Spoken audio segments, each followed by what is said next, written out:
Hello everyone, welcome back to another video. I wanted to try something different for today. You may have noticed that I typically just put out these gameplay videos centered around games that I just enjoy playing, and I just give, little bits of gameplay on maybe specific topics or specific elements of the game that I think are fun. But in this video I wanted to try something different, and I wanted to talk about a Roblox game that kind of blew up a little bit around like a month ago, I believe. It's called Haunt.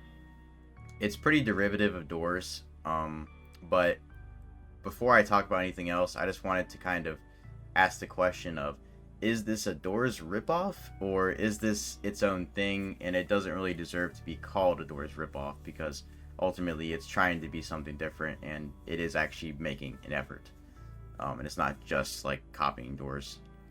So I wanted to try and answer that question today, and I will hopefully have that answer by the end of this. I actually haven't recorded the audio for this yet. This is the first time I've recorded this, so hopefully it ends up getting used in the video. But regardless, I hope you enjoy, and let's get into this game. So we start off in this lobby, I guess, and it's kind of like a grassy area. It's got these trams on the right side.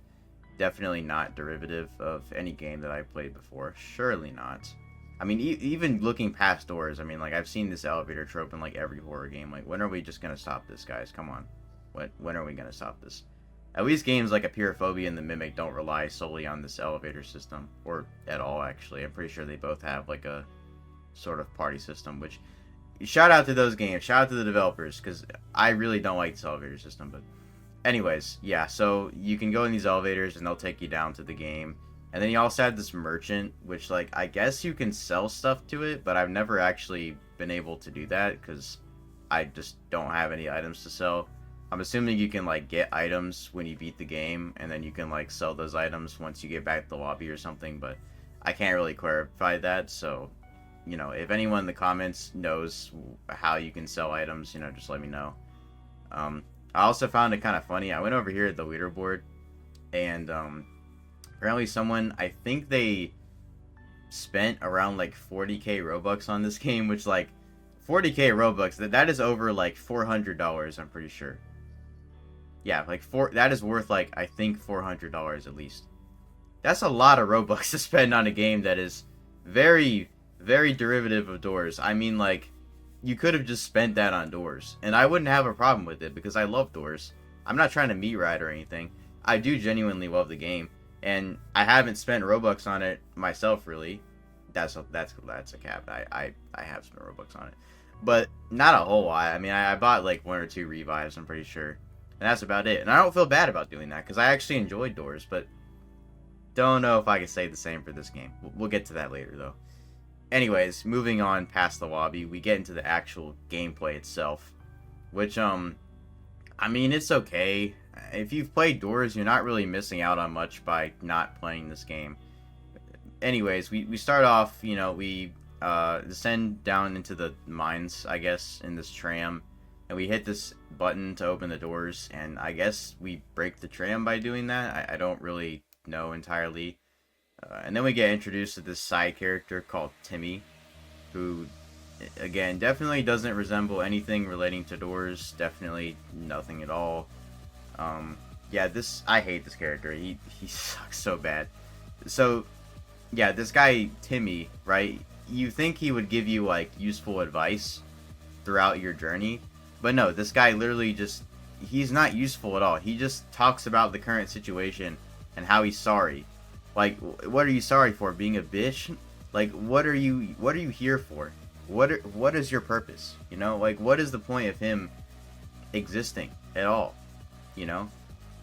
Sorry for the language, by the way. I'm genuinely curious because this guy serves like no purpose gameplay wise, except for one thing. Like, sometimes these rats will just pop up out of nowhere and you have to talk to this guy or do something else. I forgot exactly what else you have to do. And if you don't talk to him or do that specific action, these rats will just, like, deal damage to you. And they're really annoying. But, like, yeah, if you talk to him, they're just instantly not a threat anymore. And that is, like, the only use this guy has. He is not useful past this. He's literally just... I don't know what to tell you. He's literally useless. So I'm not going to talk about him anymore. He's annoying. He's useless. I hate this guy. I just hate him. I mean, I'm sorry for the hate, guys, but I don't know. I'm gonna keep ranting about him if I don't stop. But this guy's basically useless. I'd much rather have a case like El Gabuino, which, like, at the very least, like, he's not really useful, but, like, he only appears in one section of the game, okay? And, you know, the difference between him and El Gabuino, you know, Timmy and El Gabuino, is that El Gabuino shows up for one room, and then you never see him again, alright? So he doesn't overstay his welcome. This guy stays through the, like, entirety of the game, and I don't know, he's just kind of annoying, if anything. Also, sometimes he'll, like, randomly burrow through the dirt and just, like, show up right next to you. It scared the shit out of me when I first played this game. But yeah, I don't like this guy. Anyways, moving on to the actual gameplay. I mean, it's alright. If you've played Doors, you're not really missing out on much by playing this game. Basically, it's just the same thing. You go through these big metal doors into these, like, cavernous rooms. So, caves, pretty much. And the areas are definitely bigger than those of Doors, so there's more to, like, look around at, I guess, which is kind of cool. But, I mean, you're not really missing out on much anyway. You can find these barrels throughout the room that you can search for items like coins, these keys, and, I guess other stuff. And sometimes you can find these, like, room keys to access these houses. Which, like, I mean, they're okay, but they have these big chests in these houses, which you would think would be great. But the problem is that you need, like, a lockpick or a crowbar, I think, to open these. And I never found one of these items when I was playing the game. I don't know if they're just extremely rare, or if you just basically have to pay to win to get them. But I never found these items, like, not once. I played at least, like, 3 or 4 matches, not including the one I'm showing right now. And I never found one. So I don't know. These rooms are just kind of useless, because I'm pretty sure they're only really useful for these chests, because, like, I never found anything else useful in these rooms. There's, like, 1 or 2 barrels with some coins, but that's about it. So I'd recommend just staying away from them if you are going to play this game. They kind of suck. I kind of wish these rooms had more of a use. Like, maybe they had a lot more barrels in the room to look for. Or maybe, you know, the chances of you getting a goddamn lockpick or a crowbar were higher, so I could actually open these things. Because I can never open them. Like, I don't know if the chances are just astronomically low, or if it's basically impossible to get one, you just have to buy it. Which, like, I'll get to that later, but I don't know. They're okay, I guess. I mean, aesthetically, they don't look all that bad, but they are pretty basic. They usually are just entirely composed of, like, 2 floors with a ladder. And that's pretty much it. There's not really much else to say. They lack variety. It's just the same thing with, like, a different coat of paint. Literally, because there are, like, red, blue, and green houses. But the houses aside, there are some of these hiding spots you can get under. I guess those are cool. Not really. They're kind of lame.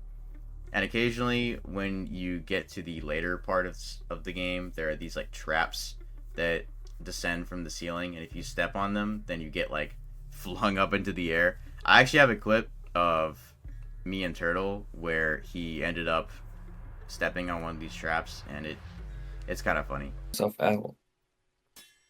What happened? Oh, no, what the hell? What? What are you guys supposed to do? Have a knife, hold up. What No, I don't. the... Did you get caught in a trap? I'm dead. Yes, I'm dead. Okay. What the fuck is that? Okay, if you see a rope, don't go towards it. Okay. But yeah, besides that, you know, these traps are just mildly annoying. If you don't have a light source, they're kind of hard to see, but I mean, the huge rope dangling from the ceiling is definitely a bit of a giveaway. So as long as you have some sort of light source, though, you should probably be fine. I don't think it's a big deal. But, I mean, I guess they're kind of cool. I mean, they're definitely different enough from Snare for me to not make a comparison. But, I mean, they're just okay. And obviously, you know, you can find a key to unlock the door, like I mentioned earlier. You know, these big doors that actually let you progress. They're just called main keys, and that's it. That's their entire purpose, just to unlock the doors. I mean, they're just keys. I mean, I'm not gonna shame them for that. It's literally just a key. Like, what else do you want me to say? But yeah, as you continue, you'll stumble through these rooms. So it's pretty much just the same thing as doors. You know, I'm pretty sure they're randomly generated. I don't think they follow a specific, like, pattern. So it's definitely keeping the whole doors thing alive with that. But besides that, Eventually, you'll encounter the lights flickering, and you'll meet this like bird thing called the Raven, because you know the Raven is so dark and scary, guys. And this is literally Rush. I mean, there's not. I mean, what else do you want me to say? This is Rush. The lights flicker. You have to hide under or in something, I guess. And this loud noise will kind of like get louder and louder, and then this thing zooms by you, and it will kill you if you're not hiding. And I only know that because Turtle wasn't hiding and he died. I've never actually been killed by this thing, but it's literally just Rush. I mean, there's nothing else for me to say. I mean, as visually it looks different from Rush. It's a bird, but like everything else about this thing is just Rush. I mean, literally, they got it down to the T. They got the lights flickering, guys. This is literally just Rush. I don't know what else you want me to tell you. I mean, it's just, that's all I can really say. I mean, the birds appearing around you before this thing zooms by is kind of cool. Although, admittedly, they look kind of goofy, and I think it would have been better if the birds were, like, placed farther away and they were, like, appearing behind, like, houses or behind objects to look like they were spying on you, more so than just trying to, like, get up in your face or whatever. Because these models just don't look that good, I'm not gonna lie. But yeah, I mean, it's just Rush. I don't know what else you want me to say. After you encounter the Raven, you go through another few rooms, and eventually you reach this, like, medieval dungeon-looking area, where this, honestly goofy-looking skeleton shows up, and then he roars, and he just starts, like, walking down the stairs, and just goes into different rooms. This definitely doesn't remind me of anything. Anything at all. No. Definitely doesn't remind me of anything. Okay, but sarcasm aside here. This is just figure. I mean, same thing with Rush. Design-wise, obviously completely different, but like everything else about it is the exact same. It's just figure. He is blind, so he can't see, but he can hear. Pretty well at that, because if you're not crouching, he'll just like walk towards you and kill you. So, similar mechanic, similar type of puzzle you have to do, because basically you have to find these stones, and you have to put them on pillars that like match the symbol etched into the stone. And if you put all the stones in all of the correct pillars, then the door opens up. So yeah, it's literally just, I mean, I don't know, it's the library. That's all I can say. It's just the library. I mean, I will admit, you don't have to find books here, and like the way you get the code is a bit different. Instead of having to like look for the books and then solve a code based on the images that appear in the books, you just have to put the stones in the pillars and that's it. Which honestly, I mean, yeah, it's a bit different, but it just feels kind of boring, honestly. I liked the adrenaline rush I got when I got to the library of door 50, and I had to look for all those books and just try and decipher the code, which was like always something different. I mean, this code is always different too, but you know, my point is, it feels good. You know, you get the adrenaline gets going. You know, it feels good. The music is amazing. That's why I like the library so much indoors. But in this game, I can't really say that. You know, the monster doesn't look all that great, and the music is there, I guess. I mean, it's not bad, but it just doesn't hit the same for me. It might be because I'm just used to the music in door 50, but it's just not all that good, honestly. And the rooms are not that bad, I guess, but there's just 4 rooms and that's it. There's like this main area with like 4 pillars, and then 2 sets of stairs that go up to this main area with the exit door. That's basically it. There's nothing else to really say about this. It just has a medieval dungeon-esque vibe. You have some like furnaces, you know, crates, beds, which these beds just don't really fit the vibe of this place like at all. I don't know if that's just me. I feel like these beds are just out of place though. Well, then there's this one like rocky throne room, I guess. I don't really know exactly what this is. But that's all I can really say about this area. I really wish they did something different with the skeleton's design, because he, like I said earlier, he just looks kind of goofy, you know. Like, and he has like a wig on. Like, why does he have a wig? Like, it's like an electric wig, because it like pulses sometimes. So I'm assuming it's like electrical. Like, why does he have an electric wig? What was the point of giving him a wig at all? It's a skeleton. What was the point? Like, I think it would have been so much cooler if they made, like, a huge skeleton that had this, like, armor on, and it was, like, glowing blue or something. He had, like, a blue flame coming from his head or whatever. That would look so much cooler than this thing. I'm not gonna lie. And he's not even tall. He's, like, really short, so he just looks kind of stupid. And, like, I didn't even really feel threatened when I was trying to get by him. He just kind of seemed like a minor nuisance, if anything. He, honestly, is just kind of lame. But anyways, yeah, after you put all the stones in the pillars, you can escape this medieval dungeon, and then he screams again when you leave the room, so definitely not reminiscent of anything else I know. But yeah, I mean, the gameplay just stays exactly the same after this. You just repeat the same thing you've done previously. Also, something I forgot to mention, but before you get to this room, you know, that medieval dungeon room, you'll actually start encountering these, like, boots randomly. Like, there's, like, random rooms you encounter that have these boots. And basically, these boots are actually made by players, and they will show up in-game, and you can actually buy items from them. And it sounds cool on paper, but all of these items cost Robux, I'm pretty sure. And, like, some of the prices were absolutely outrageous. I'm pretty sure I saw something that was, like, around 1,000 Robux for, like, one item, which is absolutely ridiculous. Why would I even pay Robux for these items anyway? Why can't I just use the in-game currency for these items? Why should I have to pay Robux for these? Literally, what is the point? This is so stupid. Like, who is gonna buy this? I refuse to believe any sane individual would buy this stuff. But, yeah, I mean, it sounds like a cool concept on paper, but then you charge Robux for it, and it just gets really scummy, honestly. I just kind of hate that the devs added this. There's not really any point to adding it if you can't buy it with in-game currency. It's just kind of stupid to be. I mean, it just is stupid. I don't know what else to say. But anyways, after you get done with the medieval dungeon, the gameplay loop is like exactly the same. You know, you go through rooms, going through barrels, getting keys, avoiding the raven thing if it ever shows up. I mean, I only saw that thing like 2 or 3 times in my game, so yeah, it's very rare. It like never shows up for me. But eventually you'll reach another one of these mysterious rooms. Kind of like the room with the skeleton, except this one has a big monster with an eyeball. And the whole gimmick is that you're not supposed to look at it.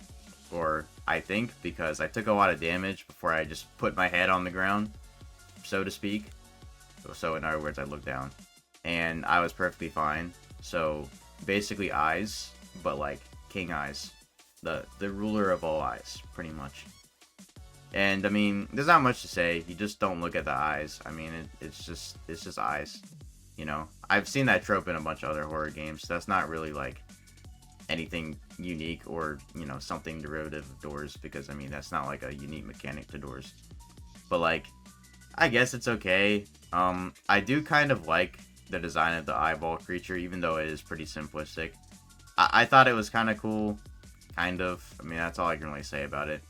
You're basically supposed to point these spotlights at it, and then if you point all the spotlights at it, it just explodes, I guess. Like, I turned around when I was done with this, and it said the exit open, and I just see this huge eyeball just spontaneously combusted into flames. It was so funny. I don't know why. But yeah, I just didn't expect it, I guess. Like, I thought the eyeball was just gonna, like, start looking down or whatever. But no, yeah, this thing literally just, like, exploded. Also, I forgot to mention, there are those, like, trap things in this room that I mentioned earlier. But, you know, if you have a flashlight, it's not a big deal. So, nothing much else to say about that. After you get past this room, you literally do the exact same thing that you did after getting through the medieval dungeon. It's the same thing, the same gameplay loop. They don't introduce any sort of new entities, any sort of really cool new locations. It's the same thing. It's the same gameplay loop. You search around these barrels, you try and avoid these traps, you look for items, and you avoid this raven thing if it ever shows up again, which it rarely does, as I mentioned earlier. It's boring. You know, it's the same gameplay loop. Like, there's nothing new to spice it up, really.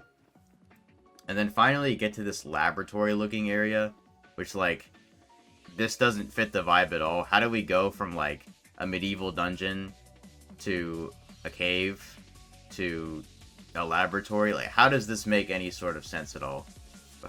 I literally feel like I'm in a fever dream. At least in the hotel, it kind of makes sense. You know, you transition from, like, the hotel to the greenhouse to the warehouse.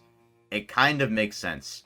But in this case, I don't understand how we go from a cave to just some random laboratory. Like, it looks, again, a medieval dungeon to a laboratory. That's a better example, or a better comparison. Like, how do we go from like the 1200s to the 2000s in the span of like a few rooms? It just doesn't make sense. But yeah, we get to this laboratory, and I don't know. I mean, it's okay. My main concern is the entity in this part, though. It like very vaguely resembles Ambush, but I can't really say it's similar to Ambush because it's like a physical thing, and it's kind of its own design. So I'm not gonna compare it to Ambush because, like, I mean, the only thing that's similar is like the colors, I guess. But that's a stretch in and of itself, so I'm not gonna make that comparison. But basically, and this actually pissed me off the first time because I died to this guy, right? And before I died to him, I got this text that flashed on my screen that said hide whenever this guy was, coming through. So I assumed, okay, well, let me just hide behind the structure here and hope maybe I'll be fine. Maybe he won't see me. No, he just went right past the structure every time and killed me. And I was like, okay, so how do I avoid this guy? So I looked up someone's video, and as it turns out, you don't even have to hide from this guy. Literally, all you have to do is just run away from him, and you'll be perfectly fine. If you run away from him, he'll eventually just disappear, and you can keep searching for items. So why would you tell people to hide if all you have to do is just run away? What was the point in telling people to hide? There's no point. All you have to do is just run. There's no point in telling people to hide. It's so stupid. I don't know who designed this game. You literally did not have to tell people to hide. There was no point. You don't have to hide. Like, I don't understand why that was explained to the player in the first place. It's so annoying and it's so frustrating from a game design perspective. Because, like, why would you add this in the first place? I don't understand. Maybe there are hiding places you're actually supposed to hide in, and, like, no one picked up on that, especially me. But, like, I never saw these hiding spots, or at least they weren't made obvious to me. So I don't really know what else to say about that. I mean, this thing is just poorly designed, honestly. And I can't really say much else about it. I kind of like the sound effects from it, and the pop-up messages are kind of cool, I guess, but it's just okay. I don't know. This laboratory just feels really out of place for me. And then after you explore the laboratory, you get this code you have to enter, and then eventually you can escape the laboratory. And then you walk across this path with these, like, crystals poking out of the cave, which actually do look kind of cool, admittedly. I thought it looked kind of cool anyway. And then you get to, like, one of the most disappointing finales to a game maybe ever. You, like, enter this, like, outside kind of area with this hedge maze, and you have to navigate it and do this puzzle. I'm not gonna lie, I never actually got this point in the game. I'm just going off of this guy's video I was watching. But basically, you go through this hedge maze, and this raven thing shows up again for some reason. I don't know why it's here. And then you have to solve this puzzle, which I still don't understand, so I can't really give any sort of information on it, because I honestly don't know how you do this. But you have to do this puzzle, and then for some reason, you have to pick up Timmy, because I guess he's just knocked out or something. I don't know if he got KO'd or whatever. But then you put him on a table to sacrifice him. Like, how do we get to the point where we're sacrificing this guy now? I don't understand. Like, how do we get here? I mean, I know, like, in those special rooms, for some reason, he would always, like, float above this red portal and be, like, completely immune to these monsters, which, I forgot to mention that earlier. But he just does that in these, like, special rooms. And I don't really know why. I don't think it's ever explained through gameplay, but I might be wrong. Regardless, he does that weird thing where, like, he'll float above this portal and will be unable to move until you complete the section. So, probably just the developer's excuse to not have Timmy get in your way, but I don't know. I mean, it kind of intrigued me at first, because I was like, oh, maybe Timmy's going to turn on us, and we're going to have to fight him or something. No, you put him on the table, and you sacrifice him, and then that's the end of the game. Like, there's flame erupts from the sides of the hedge maze. Flames erupt. I can't talk. And then, for some reason, your character just puts on headphones. Okay, I guess. I don't know what the point of putting on the headphones were, but ear protection? I don't know. Whatever. And you start jamming out to music. Again, don't know why, but you just do, I guess, because why not? It's funny, guys, right? And then this black creature shows up at the end, and it perfectly segues into the game being like, oh, there's gonna be a sequel, there's gonna be a part 2, guys. Which, honestly, given the player count, I don't think there's gonna be a sequel. I highly doubt there's gonna be a sequel, like, anytime soon. There might be, but I don't know. If Alone is anything to go off of, I don't think this game's getting a sequel. And I think it's honestly for the better. This game was definitely overhyped. I mean, it has some things going for it that are different from Doors. Like, I mean, the eyeball creature and I guess the creature in the lab. But, I mean, besides that, there's not really anything going for this game. It's just like a weird copy of Doors. And if anything, it just feels like a fever dream, but in, like, the worst way possible. Like, it feels bad, you know? Like, visually, it looks pretty similar to Doors. The gameplay is very similar to Doors. I mean, there's not really much that makes this game stand out or, you know, innovative in any sort of way. It's just like a Doors-based game. But, like, it's not really trying to be its own thing by much. It's just kind of Doors-based, and that's it. Like, it's not a complete ripoff, but it's also not entirely its own thing. Or at least enough for me to be like, oh yeah, this game isn't really ripping off Doors at all. So, to answer my question, I don't really know, honestly. I mean, I guess it could be considered a Doors ripoff because of all the similarities, but at the same time, it's not like the exact same thing as Doors, at least to the point where I would say that it is 100% Doors ripoff, you know? So I honestly can't really answer the question. It might be a Doors ripoff. Would you guys consider it a Doors ripoff? I don't know. I think it is personally. And the fact that there's a lot of monetization throughout this game heavily implies to me that this game was just trying to make a quick buck off of the trend that Doors kind of set for the Roblox scene. Which only solidifies to me that this game's sole purpose is just to make money. Which, like, I mean, if you want to bag chase, then I'm not stopping you from bag chasing. I understand. I mean, gas prices are atrocious nowadays. But, like, seriously, you had to bag chase like this? Is there not any other way you can make some bag? Like, seriously? Is there no other way to get some cash nowadays? I mean, apply to McDonald's. I'm sure they'll accept you, my man. I'm sure they'll accept you. Okay. Is there any other way you can make money? Why would you just try and make money off of a Doors ripoff? That's like the stupidest thing you can do. And the game's pretty much dead, like I mentioned earlier. I mean, this thing has, like, I think a few hundred active players. I'm pretty sure it had, like, thousands of players back around a month ago. And this game's basically dead now for comparison. Not entirely, but it might as well be dead. So yeah, unfortunately, Robloxians, I don't think we're getting that part 2. This is so tragic. I'm in absolute shock. I'm tearing up, having a mental breakdown over this. I just can't believe we're not getting a part 2, honestly. It's so sad. But anyway, sarcasm aside, that's all I gotta say. You know, it might be a Doors ripoff, it might not be, but at the end of the day, if you want to play a game like this, just play Doors. It's just so much better. Or if you really want to play another game that isn't Doors, play like Rooms or something. I don't know.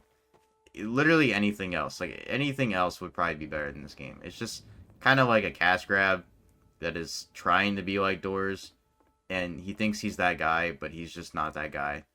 So, I personally wouldn't recommend playing this game. It's just, if you want to play this game, just play Doors. That's all I gotta say.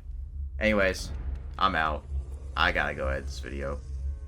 See you in the next one. Have a good day.